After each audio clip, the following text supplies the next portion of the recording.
హరీష్ రావు రఘునందన్ రావుకు లోపాయికారి ఒప్పందం ఉందని, ఆ విషయం ఇటీవల జరిగిన లోక్సభ ఎన్నికల్లో సుస్పష్టమైందని ధర్మపురి ఎమ్మెల్యే ప్రభుత్వ విప్ అడ్లూరి లక్ష్మణ్ సంచలన వ్యాఖ్యలు చేశారు.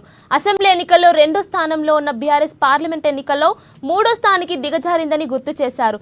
రాష్ట్రంలో రేవంత్ నాయకత్వం బలపడుతోందన్న భయం, కుట్రతో బీఆర్ఎస్ బీజేపీలో తెరచాటున ఒక్కటయ్యారని ఆరోపించారు. మా లోపాయి ఒకటే మాట, మాజీ మంత్రి హరీష్ రావు గారిని మొన్న జరిగిన అసెంబ్లీ ఎన్నికల లోపల మీరు 82,000 మెజార్టీతో గెలిచినారు. నిన్నదాకా మొన్న జరిగినట్టు పార్లమెంట్ ఎలక్షన్స్ లో మీకు ఓట్లు ఎందుకు తగ్గినాయి? మీరు 3వ స్థానంలో ఎందుకు పోయినారు? ఈ రాష్ట్రంలో మీ యొక్క పార్టీ 3వ స్థానంలో పోయడానికి కారకులు ఎవరు? రఘునందన్ రావు గారు మొన్న ఎంపీగా గెలిచిన బీజేపీ, నువ్వు చెట్టా పట్టాలు వేసుకొని మెదక్ పార్లమెంట్ లో తిరిగిన మాట వాస్తవం కాదా? మీకు మా లోపాయికారి యొక్క ఒప్పందం ఉన్నమాట వాస్తవం కాదా?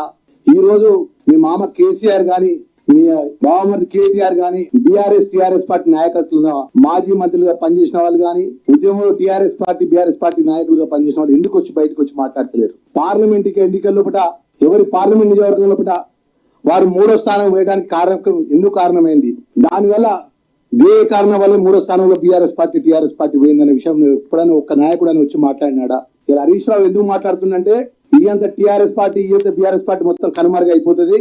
ఉనికి కోసం ఈ రాష్ట్రంలో గౌరవ ముఖ్యమంత్రి గారి పరిపాలన మీద, వారు చేసే పథకాల మీద, వారు చేసే ఆలోచన మీద ఏదో విధంగా బురద కార్యక్రమం చేపట్టాలి. వారి ఉద్యమం ఉన్నప్పటి నుంచి కూడా మీ అందరికి, మీడియా మిత్రులందరికీ కూడా, తెలంగాణ ప్రజలకు కూడా తెలుసు, మంచి మాటకారి, అబద్ధాన్ని నిజాన్ని చేసే విధంగా మాటకారి ఉన్నటువంటి హరీష్ రావు ఈ రోజు ఏం మాట్లాడుతున్నావు ఒకసారి ఆలోచన చేయను.